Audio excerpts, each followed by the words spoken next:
As of 22nd September 2022, flooding affected 1.4 million people in 19 countries in West and Central Africa. Heavy rains and floods continue to take a significant toll on human life, property, farmland and livestock, killing 424 people, injuring 1,297 and displacing about 146,000. Chad, the Republic of Congo, Niger, Nigeria, Liberia, Gambia, Guinea, the Central African Republic, Sierra Leone, Ghana, Mali, Cameroon are being severely impacted by torrential rains and floods.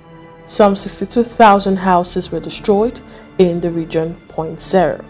In Chad, torrential rainfall has triggered unprecedented flooding, affecting over 452,000 people, which surpassed last year's figures, where through 2021, about 256,000 people were affected by floods there.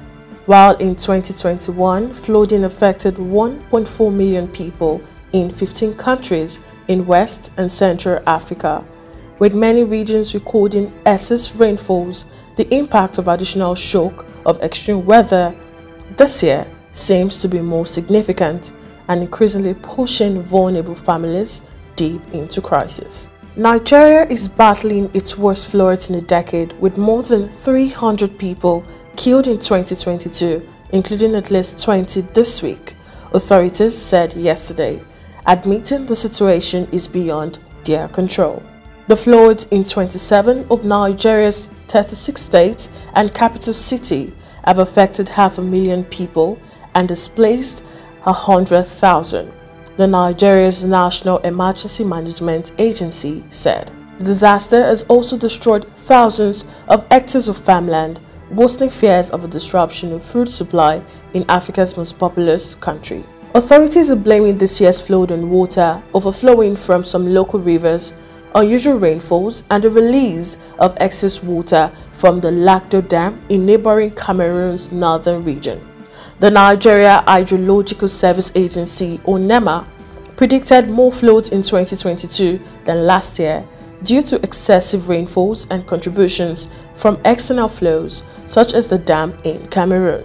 The flood have also destroyed crops in many farmlands, mostly in Nigeria's northern region, which produce much of what the country eats, raising concerns that it could further affect food supplies already disrupted by armed conflict in the country's northwest and central region.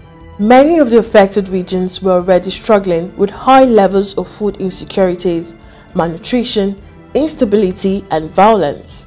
Floods impacted hygiene and sanitation and increased the incidence of waterborne diseases. National and local authorities are leading the response, including civil protection and disaster management agencies, National Red Cross societies, and non-governmental organizations, as well as community-based organizations. Humanitarian agencies are responding to the acute needs of the most vulnerable and displaced people and helped communities to bounce back faster.